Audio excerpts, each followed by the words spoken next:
And reject retest అయిన తర్వాత what is order black FEG values 4th season అండి. So step by step వెళ్తున్నాను కాబట్టి స్టెప్ బై స్టెప్ నేను కొంచెం అడ్వాన్స్ లెవెల్ తీసుకొస్తాను.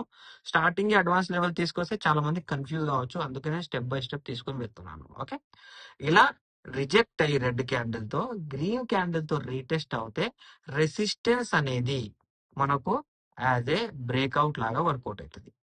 చలో రెసిస్టెన్స్ తీసుకోలేదు, సో మనకి ఏ క్యాండిల్ ఫామ్ కావాలి? రెసిస్టెన్స్ ఫామ్ అయ్యింది బట్ తీసుకోలేదు అంటే ఇక్కడ వచ్చేసి మనకు రెడ్ క్యాండిల్ అనేది ఫామ్ కావాలి. ఏ క్యాండిల్ ఫామ్ కావాలి? Red candle. అలా ఫామ్ అయితే రెసిస్టెన్స్ బ్రేక్ అయ్యి బ్రేక్ డౌన్ అనేది ఇంకోటిసారి కన్ఫర్మేషన్ అవుతుంది. ఓకేనా? అయితే రీటెస్ట్ రివర్సల్ ఉండాలి, లేకపోతే బ్రేక్ డౌన్ కన్ఫర్మేషన్ అయినా బ్రేక్అవుట్ కన్ఫర్మేషన్ అయినా ఉండాలి రెసిస్టెన్స్ దగ్గర. అలా ఉంటే ఓకే, అలా లేకపోతే అవాయిడ్ చేయాలి. సేమ్ అలాగే బ్రేక్అవుట్ పాయింట్ ని బ్రేక్ చేయాలి అంటే ఇక్కడ కూడా మనకు రీటెస్ట్ రివర్సలే కావాలి కదా. ఓకే, రీటెస్ట్ రివర్సలే కావాలి. ఇప్పుడు ఈ రీటెస్ట్ రివర్సల్ లో మనకు ఇంపార్టెంట్ ఏంటి అంటే సింపుల్ గ్రీన్